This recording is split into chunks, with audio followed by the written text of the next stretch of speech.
بھی ہے، توجہ سے سنیے گا، اور صحیح احادیث کے اندر بھی یہ بات موجود ہے، اور میں اور تم بھی اس بات سے واقف ہیں، زبان زد عام ہے، ہم ایک دوسرے کو کہتے بھی ہیں، پہنچے وہاں جہاں کی مٹی تھی۔ تو میں عرض کرتا ہوں، کیا جب اللہ رب العزت نے جہاں سے اپنے حبیب کو بنایا ہوگا، اپنے حبیب کے خمیر کو بنایا ہوگا، وہاں سے جناب ابو بکر کا خمیر نہیں بنایا؟ یہ کبھی ہمیں سوچ آئی ہے؟ جناب عمر کا خمیر وہاں سے نہیں بنا ہے؟ یہ بات اگر سادے انداز میں ہے، لیکن یہ بہت بڑی بات ہے۔ کیوں کہ ہم آج دیکھتے نہیں ہیں کہ حضور کے ساتھ کون دفن ہے؟ جناب ابو بکر ہیں، جناب عمر ہیں۔ کیا اور آپ کی اور میری سوچ وہاں تک نہیں جاتی ہے کہ جہاں سے حضور کا خمیر بنایا گیا، وہاں سے ابو بکر کا بھی خمیر بنایا گیا، وہاں سے جناب عمر کا بھی خمیر بنایا گیا؟ تو یہ بات ہمیں کیوں نہیں سمجھ آتی ہے؟ تو پھر ہم اتنی بڑی شان رکھنے والی ہستی، اور یاد رکھنا، میں دعویٰ کر رہا ہوں قرآن مجید فرقان حمید کے اندر لوگ جب کسی مسئلے کے اندر الجھ جاتے ہیں تو ان کا آخری ان کا دائرہ کیا ہوتا ہے؟ قرآن مجید فرقان حمید برہان رشید ہوتا ہے، جو ان کے لیے ٹھوس دلیل ہوتی ہے، جسے دلیل قطعی کے نام سے پکارا جاتا ہے۔ وہ دلیل کیا ہوتی ہے؟ قرآن مجید فرقان حمید۔ میں دعویٰ کر رہا ہوں اور ساتھ کہہ بھی رہا ہوں کہ حضرت ابوبکر صدیق رضی اللہ تعالی عنہ واحد صحابی ہیں کہ جن کو اللہ رب العزت نے قرآن مجید میں حضور کا صحابی قرار دیا ہے۔ ثانی اثنین اذ ہما فی الغار اذ یقول لصاحبہ لا تحزن ان اللہ معنا۔ یہ جب اللہ رب العزت کے حبیب کہہ رہے ہیں، الفاظ اللہ رب العزت کے ہیں کہ لا تحزن ان اللہ معنا، کہ اے میرے دوست، اے میرے صحابی، غم نہ کر، اللہ ہمارے ساتھ ہے۔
مولا علی کی کوشش ہے کہ ابو بکر میرے آگے چلیں. یہ تربیت سکھائی کس نے تھی؟ یہ تربیت اس ہستی نے سکھائی تھی جن کو محمد رسول اللہ کہتے ہیں. ایک دوسرے کا ادب سکھایا تھا کہ بڑوں کا ادب کیا ہوتا ہے، چھوٹوں کے اوپر شفقت کیا ہوتی ہے، دین کا ادب کیا ہوتا ہے، دین والا بندہ ہو تو اس کا ادب کیا ہوتا ہے. تو یہ سب کچھ ان کے در سے ملا تھا. تو ایک دوسرے کے آگے کوشش ہے. اب یہاں پر روایت سنی کس نے؟ جناب ابو بکر رضی اللہ تعالی عنہ نے کہا علی آپ آگے چلیے. عرض کی گئی حضور کیوں؟ کہا حضور سے میں نے سن رکھا ہے علی میرے نزدیک ایسے ہے جیسے میں رب کے نزدیک ہوں. کیا مطلب؟ کہ علی میرا حبیب ہے جیسے میں رب کا حبیب ہوں. لہذا آپ میرے آگے چلیے. یہ صحابہ کا ایک دوسرے کے اندر ادب دیکھیے اور شان صدیقیت بھی دیکھیے کہ مولا علی سمجھتے تھے کہ یہ کوئی عام بندہ نہیں ہے. جناب ابوبکر صدیق رضی اللہ تعالیٰ عنہ ادھر حضرت ابوبکر بھی سمجھتے تھے کہ یہ علی ضرور چھوٹے ہیں لیکن حضور کے ہاں ان کا بھی مقام اور مرتبہ بہت بڑا ہے. تو یہ صحابہ کا یا حضرت ابوبکر صدیق رضی اللہ تعالیٰ عنہ کی شایان شان ہے. جو جانتے تھے وہ بیان کرتے تھے، جو سمجھتے تھے وہ کرتے تھے، جو نہیں سمجھتے ہیں وہ بک بک کرتے ہیں.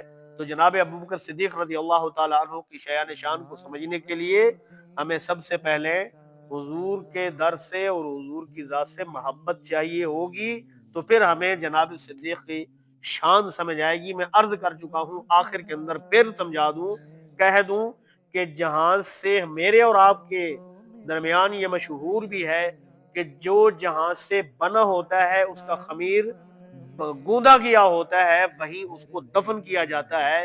تو میں عرض یہ کرتا ہوں کیا جہاں سے حضور کا خمیر بنایا گیا گوندا گیا وہاں سے ابو بکر عمر کا خمیر نہیں بنایا گیا؟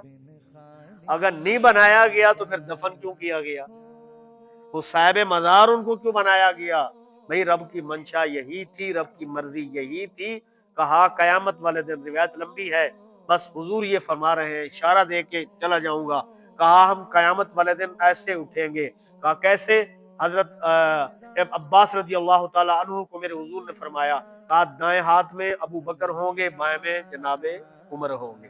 ہاکذا نبعث یوم القیامہ. کہا میرے چچا جان آج جیسے دیکھ رہے ہو ویسے ہی قیامت والے دن ہم نے اٹھنا ہے. تو یہ تھوڑی شان ہے. اللہ رب العزت ہمیں صحابہ کی شانوں کو سمجھنے کی توفیق عطا فرمائے، بالخصوص حضرت ابوبکر رضی اللہ تعالیٰ عنہ کی شان کو سمجھنے کی توفیق عطا فرمائے. وما علیہ الا البلاغ المبین.